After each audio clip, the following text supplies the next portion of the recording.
जय श्री कृष्णा। राधे राधे। आप सभी श्री हरि की कृपा से स्वस्थ और मस्त होंगे।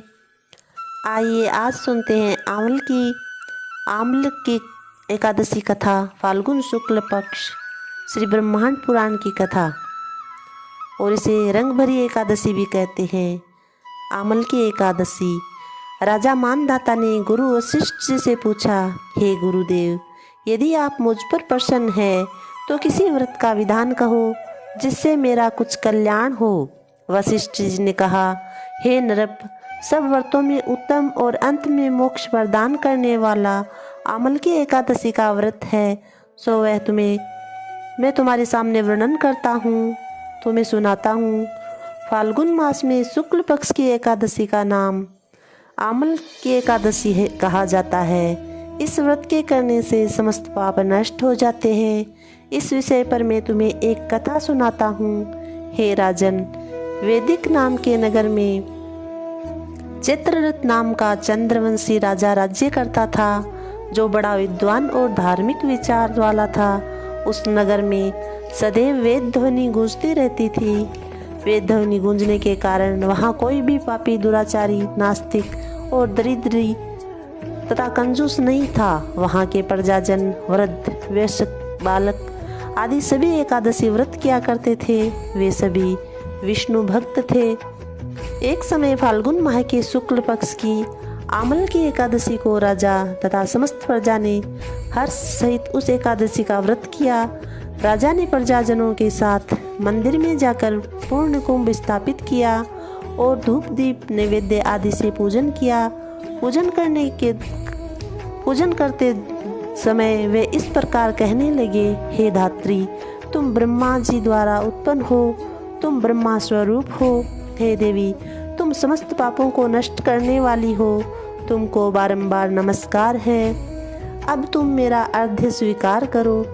उस देवगृह में सबने रात्रि को जागरण किया। उसी रात्रि को एक बहेलिया, जो जीव हिस्सा करके अपने कुटुंब का पालन करता था, भूख प्यास से व्याकुल हो जागरण देखने के लिए मंदिर के एक कोने में आकर बैठ गया और वहां पर होती हुई एकादशी व्रत की कथा और महात्म्य को सुनता रहा।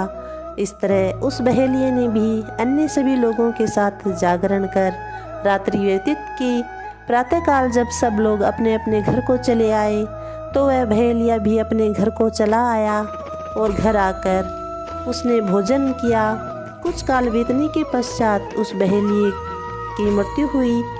उसने उस आम्ल की एकादशी के व्रत तथा जागरण के प्रभाव से राजा विद्रुत के घर जन्म लिया।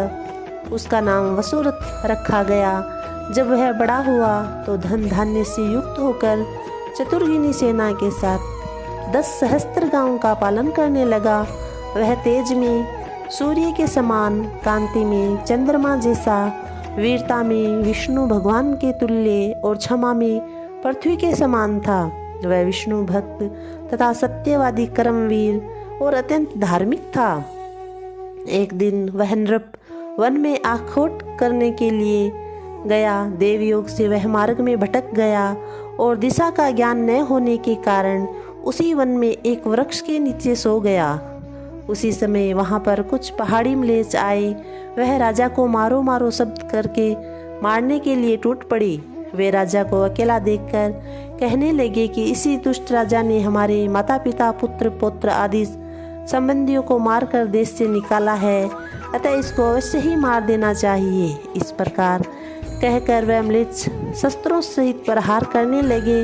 म्लेच्छों द्वारा चलाए हुए अस्त्र शस्त्र राजा के शरीर पर पड़ते ही नष्ट हो जाते थे।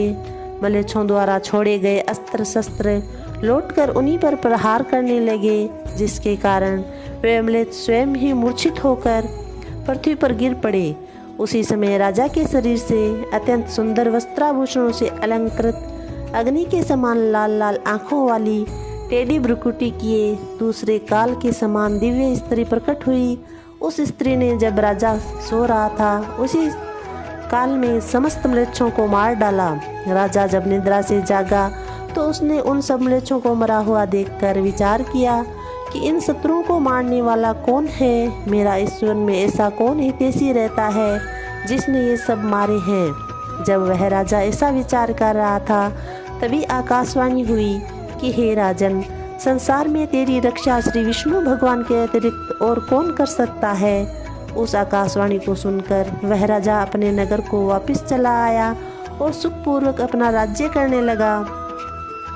महर्षि वशिष्ठ जी ने कहा कि हे राजा मानदाता, यह सब आमल की एकादशी के व्रत के प्रभाव से हुआ था।